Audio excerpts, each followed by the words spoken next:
অধীর বাবুর বার্তা খুব পরিষ্কার। জেলা কংগ্রেসের নেতা আমাদের সভাপতি বলেছেন এই বাড়ির যারা দুটি সন্তান এবং স্ত্রী, মানিকবাবুর স্ত্রীকে কোনো রকম ভাবে যদি টাচ করা হয়, আমি কথাটা ইউজ করলাম, টাচ করা, বিরক্ত করা, শাসানি, হুমকি, তাকে বাড়ি ছাড়া করার চেষ্টা করা হয়, আমরা আন্দোলন কিন্তু কলকাতার রাজপথে দিয়ে চলবে। এটা যাতে এখানকার যারা তৃণমূলের বালি মাফিয়া আছে, এখান থেকে যারা পাথর চুরি করতো, তাদের যাতে জানা উচিত। তার কারণ মানিকবাবুর মৃত্যু হয়েছে অন্যায়ের বিরুদ্ধে প্রতিবাদ করারকে কেন্দ্র করে। উনি অন্যায়ের বিরুদ্ধে প্রতিবাদ করেছেন। ইল্লিগাল, বেআইনিভাবে পাথর চুরি, বালি চুরি এইসব চলছিল এখানে। সব জানে, ভাগের ভাগ, সব চেয়ারের তলায় প্রত্যেকটা ভাগ পৌঁছচ্ছে। এটা লজ্জা, গণতান্ত্রিক প্রক্রিয়ার পশ্চিমবঙ্গের লজ্জা।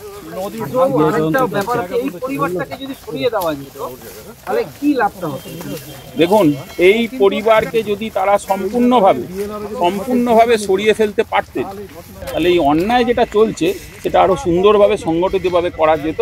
তার কারণ এখানকার বালি মাফিয়া এবং পাথর মাফিয়াদের উদ্দেশ্য ছিল এই ভিটেটাকে খালি করে দেওয়া। সেই জন্য বারবার টার্গেট হয়েছে এই ভিটেটা। শুনলাম নাকি পুলিশের কিছু চাঁদা তোলা পাবলিক এসে এখানে বানিয়ে দিয়ে গেছে এই টিনের ঘর। কিন্তু আমরা বলতে চাইছি কি, এই ঘরটা যখন প্রোটেকশন দরকার ছিল, যখন 22 তারিখে পরিবার জানালো আপনাদের, কেন প্রোটেকশন দেননি, কেন পুলিশ পোস্টিং এখানে দেননি? এখন লোক দেখানো সমস্ত কাভার আপ চলছে। এবং আমরা খুব দায়িত্ব নিয়ে একটা অভিযোগ করছি, যে মূল ষড়যন্ত্রকারী সে এখনো আড়ালে ঘুরে বেড়াচ্ছে, তাকে শিল্ড করা হচ্ছে, তাকে প্রোটেকশন দেওয়া হচ্ছে, তাকে জেলে ঢুকতে হবে। নাহলে হাইকোর্ট আছে, হাইকোর্টে আমরা টানবো, যেখানে যেখানে যাওয়ার আমরা যাব এবং এর শেষ দেখে ছাড়বো। খুব পরিষ্কার নাম আপনারা ক্রমশ প্রকাশ্য শাসক দলের বড় নেতা এবং বড় নেতা, পদাধিকারী কিনা জানি না, তরকারি না পদাধিকারী, মানুষ বিচার করে দেবে একটা সময়। এখানে বালি চুরি করতো এবং পাথর চুরি করতো, এটাই স্ট্যাটাস। এফআইআর এর নাম আছে না নেই সব বুঝতে পারবেন। এইটুকু আমি বলি, মূল যে ষড়যন্ত্রকারী তাকে শিল্ড করার চেষ্টা চলছে, তাকে আড়াল করার চেষ্টা চলছে, তাকে মদত করার চেষ্টা চলছে। এই প্রশাসন অপদার্থ বলে আমরা মনে করছি এবং এই OC should resign immediately. SP Pinaki Sengupta, এখানে ডক্টর শান্তনু দেবনাথ, মিন্ময় বাবু থেকে শুরু করে নবেন্দু, একাধিক নেতৃত্ব এখানে উপস্থিত আছেন। এখানে অমিতাভ সরকারও আছেন। দেখুন, আপনাদের চোখের সামনেই যা আমরা কথা বলেছি, একটা নৃশংস হত্যা লীলা সংগঠিত করা হয়েছে এখানে। কংগ্রেস করা কি পশ্চিমবঙ্গে অপরাধ, মাননীয় মুখ্যমন্ত্রী? আপনি বিভিন্ন জায়গায় ঘুরে বেড়াচ্ছেন আর আপনার রাজ্যে এইভাবে হত্যা লীলা সংগঠিত হচ্ছে। দুটো ছোট ছোট শিশু, তার স্ত্রী, তার সামনেই ঘটনা ঘটলো।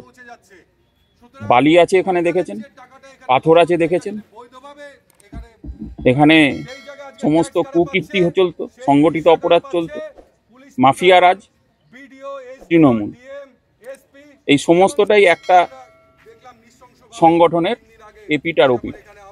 এবং এই মাফিয়া রাজ, এবং আপনারা জানেন এই পরিবারটাকে রীতিমতন টর্চার করা হতো এবং তার সন্তান সহ স্ত্রী আপনাদের সামনে বলেছেন।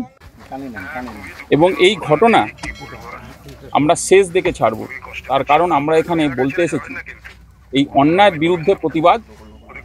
কংগ্রেসের কর্মী, দীর্ঘদিনের নেতা খুন, গোটা ভারতবর্ষ, গোটা পৃথিবীর মানুষ, গোটা পশ্চিমবঙ্গ আপনাদের মাধ্যমে দেখছে, মিডিয়ার সমবেতী বন্ধুরা আপনারা উপস্থিত আছেন।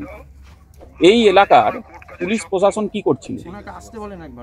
এবং 22 তারিখে আমরা জানিয়েছিলাম, মানে এখানকার যিনি মানিকবাবু, ওনারা জানিয়েছিলেন যে ওনার প্রাণ সংশয় হতে পারে। কি পদক্ষেপ নিয়েছে বিএলআরও থেকে শুরু করে, বিডিও থেকে শুরু করে, এখানকার প্রশাসনিক যারা পুলিশ কর্তা বসে আছে চেয়ারে ডিম পাড়ছে, এগুলো লজ্জা করে না?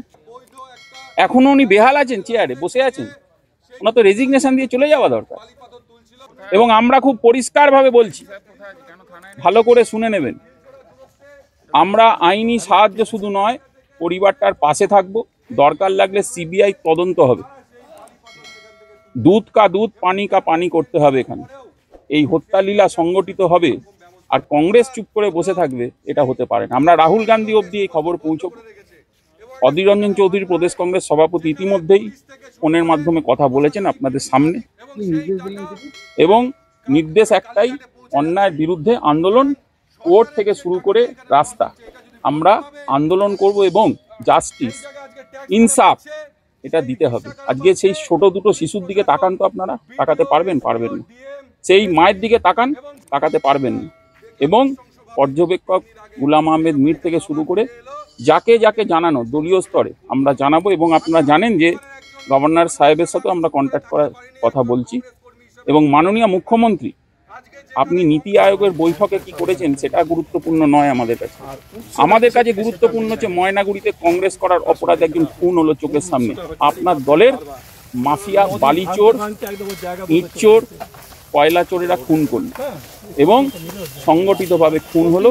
পুলিশ কিছু একটা সেকশন জড়িত এর সাথে। তাদের বিরুদ্ধে কি তদন্ত হবে মাননীয় মুখ্যমন্ত্রী আপনি বলুন, আর এটা আমরা জানতে চাই।